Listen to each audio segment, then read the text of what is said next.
பாதுகாக்கக்கூடிய மிகப்பெரிய போராட்டம் நெருக்கடி காலம். அந்த நெருக்கடி காலத்தில்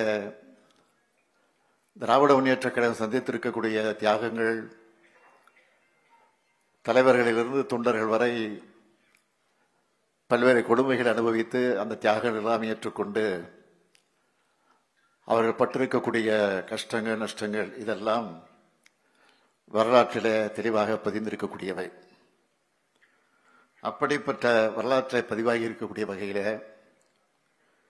எதற்கும் அஞ்சாமல் எந்த தியாகத்திற்கும் தயாராக இருக்கக்கூடியவர்களாகத்தான் திராவிட முன்னேற்ற கழகத்தை சார்ந்தவர்கள் இருந்திருக்கிறார்கள். அதனால்தான் இன்றைக்கும் கம்பீரமாக நம்முடைய திராவிட முன்னேற்ற கழகம்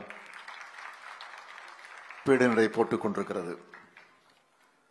அதற்கு அடையாளமாக விளங்கியவர் தான் நம்முடைய ரெடில்ஸ் ஏழுமலை அவர்கள். ஓராண்டு காலம் மிசா என்ற கொடுமையான சட்டத்திலே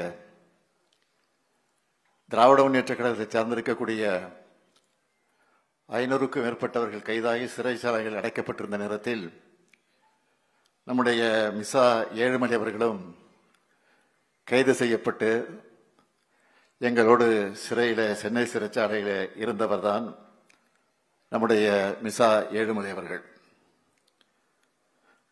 மிசா ஏழுமலை அவர்கள்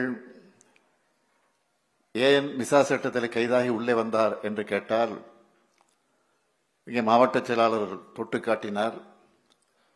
நம்முடைய அமைப்பு செயலாளர்களை விளக்கமாக எடுத்துச் சொன்னார்கள். மிசா என்ற அந்த கொடுமை சட்டம் தமிழ்நாட்டிலே பாயப்பட்டு நம்முடைய ஆட்சி கவிழ்க்கப்பட்டு அதைத் தொடர்ந்து திராவிட முன்னேற்ற கழகத்தில் இருக்கக்கூடிய முன்னோடிகள் எல்லாம் கைது செய்யப்பட்டு தமிழ்நாட்டில் இருக்கக்கூடிய பல்வேறு சிறைச்சாலைகளில் அடைக்கப்பட்டிருந்த காலகட்டத்தில்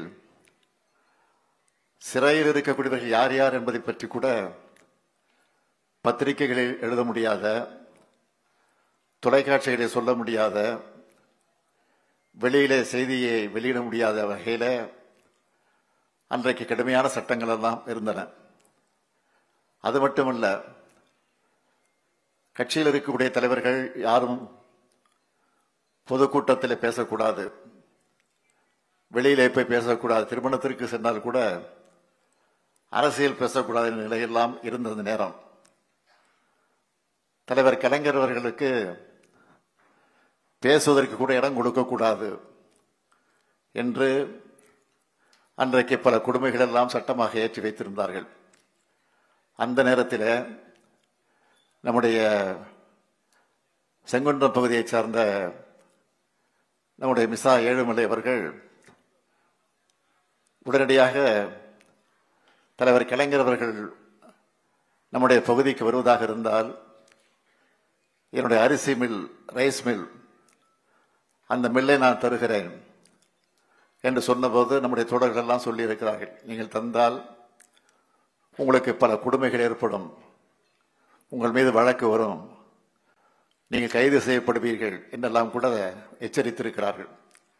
ஆனால் அதை பற்றியெல்லாம் கவலைப்படாமல் எந்த கொடுமை இருந்தாலும் சரி, கைது செய்யப்பட்டாலும் சரி, நான் தலைவர் கலைஞர்களுக்கு இடம் கொடுப்பேன் என்று சொல்லி அந்த ரைஸ் மில்லை அன்றைக்கு துணிச்சலாக இருந்தார்கள். அப்படி தந்த காரணத்தால் 2-3 நாட்களுக்கு பிறகு அவர் கைது செய்யப்பட்டு சென்னை சிறையில் இருக்கக்கூடிய எங்களோடு வந்து அவரை மிசா சட்டத்தில் கைதாகி உள்ளே கொண்டு அடைத்தார்கள். இது போன்ற பல செய்திகள் உண்டு. அதே போல விருத்தாசலத்தில் குமாரசாமி என்கிற ஒரு கடை வியாபாரி, அவர் கட்சியில் எந்த பொறுப்பும் கிடையாது, ஆனால் கட்சியுடைய அனுதாபையாக இருந்தவர். அவரும் கைது செய்யப்பட்டு மிசா சட்டத்தில் கொண்டு கைது செய்யப்பட்டு உள்ளே அடைத்தார்கள். எதற்கு என்று கேட்டால், எப்படி மிசா ஏழுமலை கைது செய்யப்பட்டார்களோ அதே போல அவரும் விருத்தாசலத்தில் தலைவர் கலைஞர் பேசுவதற்கு இடம் கொடுத்த காரணத்தால் மட்டும் இல்லை, வீட்டிற்கு அழைத்து மதிய உணவு வழங்கிய காரணத்தால் கைது செய்யப்பட்டு சிறையில் அடைத்தார்கள். இதையெல்லாம் எதற்காக சொல்கிறேன் சொன்னால், இன்றைக்கு யார் யாரோ கிளம்பி இந்த கழகத்தை அழித்து விடலாம், ஒழித்து விடலாம் என்று கனவு கண்டு கொண்டிருக்கிறார்களே, அவர் கனவெல்லாம் நிச்சயம் எந்த கொம்பனாலும் இந்த இயக்கத்தை தொட்டு கூட பார்க்க முடியாது என்பதை மாத்திரம் இந்த நேரத்தில் நான் குறிப்பிட்டு காட்ட கடமைப்பட்டிருக்கிறேன். ஏழுமலை அவருடைய அருமை மகன் நம்முடைய சகோதரர் பாபு அவர்கள் இங்கே நன்றி உரையாற்றுவது எடுத்து சொன்னார். நாங்கள் பெருமைப்படுகிறோம், மிகுந்த மகிழ்ச்சி அடைகிறோம், இதை வாழ்நாளில் மறக்க மாட்டோம் என்றெல்லாம் சொன்னார்கள். ஏழுமலை இல்லத்தில் நடைபெறக்கூடிய திருமணத்தை நாங்கள் கலந்து கொள்வதிலே உள்ளபடி நாங்கள் பெருமைப்படுகிறோம், மகிழ்ச்சி அடைகிறோம் என்று தான் நான் சொல்ல வேண்டும். இன்றைக்கு பாபு அவர்கள் தந்தையினுடைய வழியில கொள்கை தடமாறாமல் இந்த இயக்கத்திற்கு துணைந்து தன்னுடைய கடமையை நிறைவேற்றிக் கொண்டிருக்கிறார்.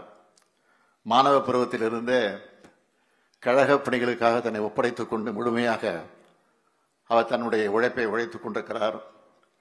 போராட்ட களம் என்றாலும் துணிவோடு களம் காணக்கூடிய ஒரு ஆற்றல் மிக்க செயல் வீரராக நம்முடைய பாபு அவர்கள் விளங்கிக் கொண்டிருக்கிறார்கள்.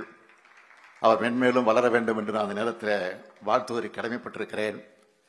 இன்றைக்கு இருக்கக்கூடிய நாடு இருக்கக்கூடிய சூழ்நிலைகள்லாம் உங்களுக்கு நன்றாக தெரியும். அதிலும் எஸ்ஐஆர் என சொல்லப்படக்கூடிய ஒரு சிறப்பு தீவிர வாக்காளர் பட்டியல் திருத்த பணிகள் தமிழ்நாட்டில் தொடங்கியிருக்கு.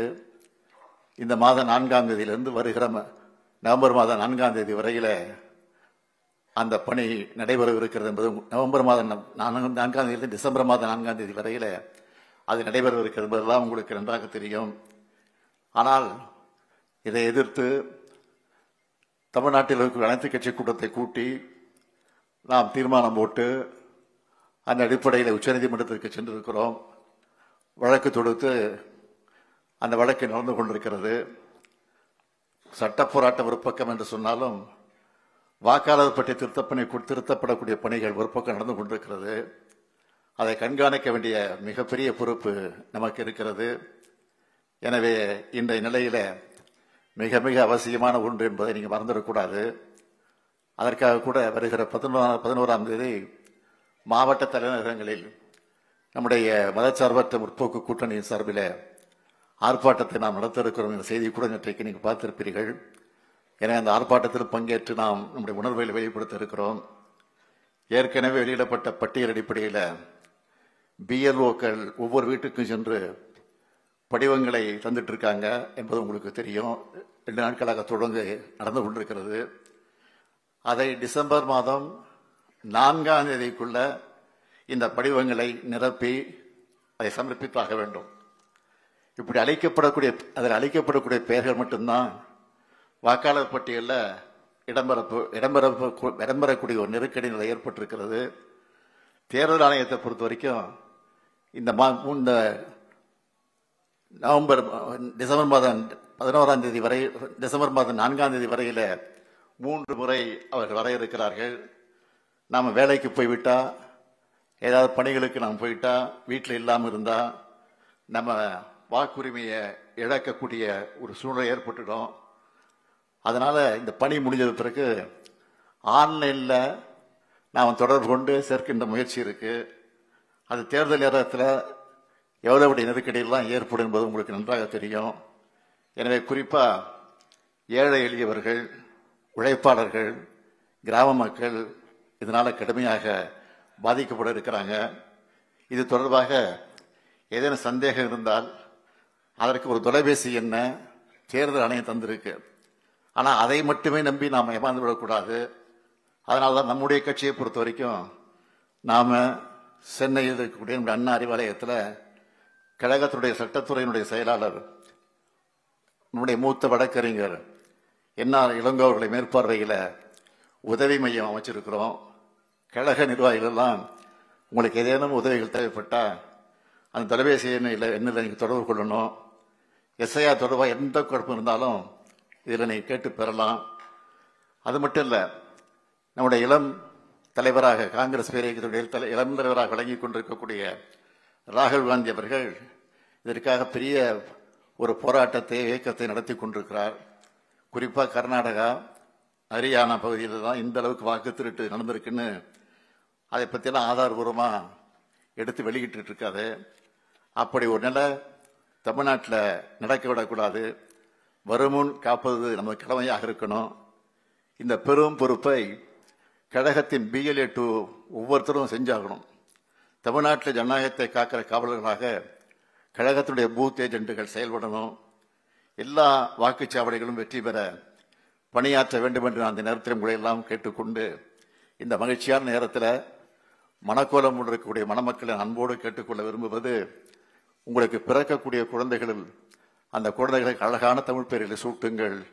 தமிழ்நாட்டின் பெருமையை சேர்த்து புகழ்மிக்க தமிழ்நாட்டை உருவாக்குங்கள் என்று நான் இந்த நேரத்தை அன்போடு கேட்டுக்கொண்டு, வாழ்க்கையில் எல்லா அனுபவங்களையும் பற்றி சிறப்போடு வாழ வேண்டும்.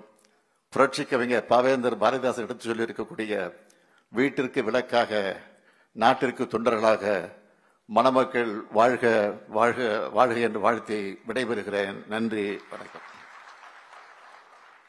உடனுக்குடன் செய்திகளை தெரிந்து கொள்ள சன் நியூஸ் பெல் ஐகானை கிளிக் பண்ணுங்க.